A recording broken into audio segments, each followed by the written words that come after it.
अरे आपको एक चीज देखो भाई, देखो भाई,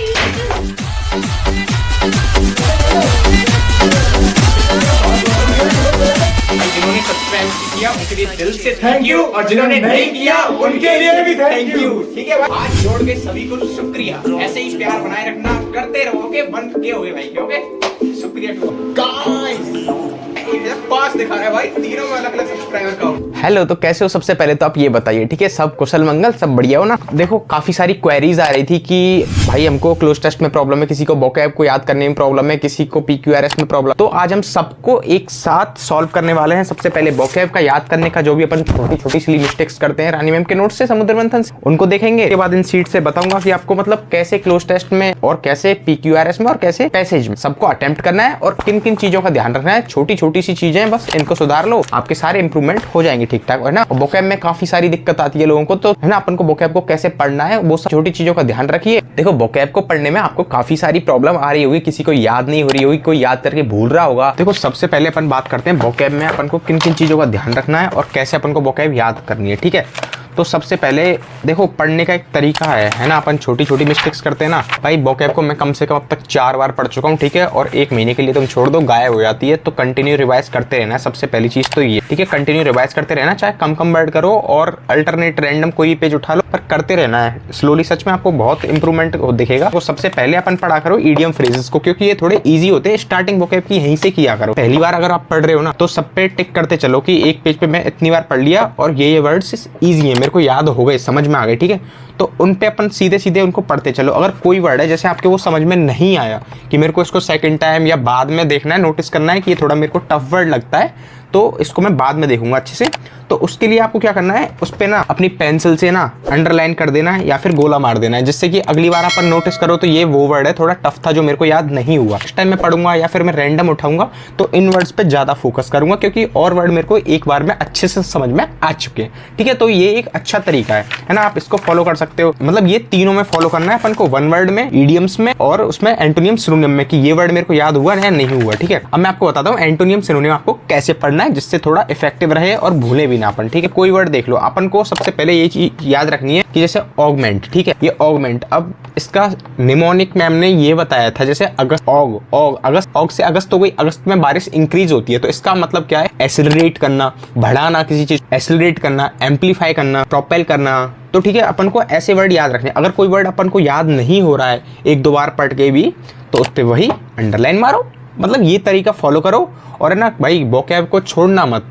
एक में कि आपको लगा मैंने 3-4 बार पढ़ दी, अब मैं इसको छोड़ देता हूँ, नहीं, रिवाइज मारते रहना, ठीक है। इससे आपकी वोकैब की प्रॉब्लम सॉल्व हो जाएगी, ठीक है। अब अपन बात करते हैं पीक्यूआरएस की, ठीक है। अपन को ऐसे ही याद करना है, ये भाई हो सके ना पीडीएफ मैंने सबको बोला है कि मैं दे दूंगा, मैंने टेलीग्राम का हैंडल भी डाला हुआ है उसमें, क्योंकि अपन को इसमें एक साथ सिनोनियम मिल जाएंगे, जैसे ये हो गए सिनोनियम, फिर यहाँ से एंटोनियम मिल जाएंगे। और जो अब बात करते हैं देखो पीक्यूआरएस की, सबसे पहले है ना, पीक्यूआरएस में आपको क्या करना है, कोई भी सेंटेंस दिया हुआ है, ठीक है, सबसे पहले अपन को इसमें ऑप्शन एलिमिनेट करने होते हैं, ठीक है। कोई भी वर्ड है, 4 वर्ड दिए, 4 सेंटेंसेस दिए होते हैं, उनमें से कम है ना 2 तो आपको ऐसे ऑप्शन मिलेंगे जो रिपीट हो रहे हैं, और 90 से 95% यही पॉसिबिलिटी होती है कि जो वर्ड रिपीट हो रहे हैं ना, जिनका जैसे ABCD और ABCD, तो ये A से ही शुरू होगा, ये तो कंफर्म मान लो अपन। जैसे ये वर्ड हो गया, ठीक है, जैसे इसमें मान लो जैसे कि ये वर्ड, ये सेंटेंस है सेकंड वाला, ठीक है, इसमें मान लो ऑप्शन है 4, ठीक है, C, एक C से स्टार्ट है, एक D से स्टार्ट है, एक A से स्टार्ट है, एक D से स्टार्ट है, तो 2 बार D रिपीट हुआ, एक बार A और C है। तो इसमें 90 से 95% फर्स्टली अपन को ऑप्शन देख के ये देखना है कौन सा रिपीट हो रहा है ऑप्शन, जिससे स्टार्टिंग 2 बार हो रही है, तो डी रिपीट हो रहा है, तो इसमें डी ही निकलेगा। ए और सी को तो देखो मत बहुत, मतलब अगर आपको लग रहा है ना थोड़ा, तभी देखना, ठीक है। और एक दूसरी चीज ये होती है कि जैसे कि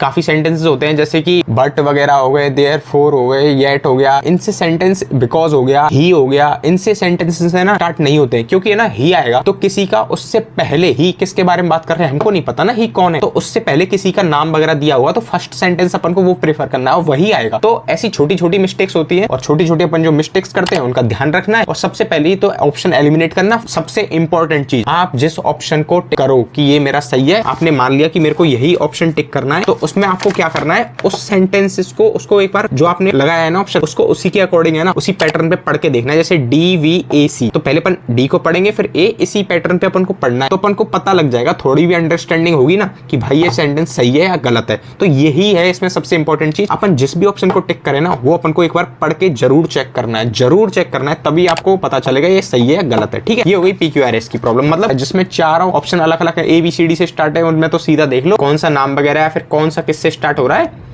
तो वो आपको देखो। अब बात करते हैं क्लोज टेस्ट की, तो इसमें भी कुछ चीजें हैं जो अपन को सबसे पहले तो उनको पढ़ने पे थोड़ा ध्यान देना होगा। ठीक है, क्लोज टेस्ट में अपन है ना प्रीपोजिशन और है ना सब्जेक्ट वर्ब एग्रीमेंट, इन दो टॉपिक को पहले तो अच्छा कर लो। ठीक है, प्रैक्टिस करो ये वर्ड कहाँ पे यूज होता है, वाई विद वगैरह, ये सब इन वगैरह ऑफ वगैरह, ये सब कहाँ पे यूज होने। और अपन 3 नंबर तो लगभग अंडरस्टैंडिंग से ले आते हैं अगर इंग्लिश में थोड़ी पढ़ने में। ठीक है, 1 नंबर का सीन या 2 नंबर का सीन पड़ता है थोड़ी जो टफ होते हैं। ठीक है, वो कई बार अपन से मिस्टेक्स हो जाती है, यही है क्लोज टेस्ट में। और एक बार पढ़ो, क्योंकि इसमें थोड़ा जरूरत पड़ती है आपको ग्रामर की, मैं कह सकता हूँ, है ना, ज्यादा नहीं थोड़ी वो, है ना। तो एक बार पढ़ो, तो एक बार के अकॉर्डिंगली लगा के देखो, फिर सेंटेंस को पढ़ के देखो। अगर आपके 4 भी आ रहे हैं ना, अभी अगर ज्यादा प्रैक्टिस आपने नहीं की है, पढ़ने में दिक्कत आती है इंग्लिश, उनको क्या करना है, देखो न्यूज़पेपर है ना, आपको 10-20 दिन तो प्रॉब्लम आएगी। थोड़ा ये नहीं है कि आपको हर वर्ड का मीन पता होना जरूरी है, थोड़ी कोई स्टोरी वगैरह जैसे होती है उनको पढ़ के कोशिश किया करो कि मैं थोड़ी अंडरस्टैंडिंग बने मेरी इसको पढ़ के कि ये कहना क्या चाहता है भाई फाइनली। और देखो भाई पैसेज में तो असली सीन है ही इसका, जो भी पढ़ रहे हैं अपन पैराग्राफ, उसका पूरा स्टोरी लाइन एक समझ में आनी चाहिए। पैसेज का सीन ये है कि थोड़ा अगर स्टार्टिंग में हो सके ना, तो एक बार क्वेश्चन देख लो कि पूछी क्या क्या है। अब है ना, जिन लोगों को इंग्लिश पढ़ने में दिक्कत आती है ना, उनको बहुत प्रॉब्लम होने वाली है पैसेज में। ठीक है, क्योंकि आपको जब समझ ही नहीं आएगा तो आप कैसे जवाब दोगे उस चीज का। अगर आप कोई स्टोरी, इतना बड़ा पैसेज है यहाँ से यहाँ तक, इसको अगर आप 2 मिनट में पढ़ के फ्री कर देते हो तो आपको दिक्कत नहीं आई और आपको समझ में स्टोरी लाइन आपने रख ली, ये आया था सब कुछ। ठीक है, फिर आप क्वेश्चन पढ़ो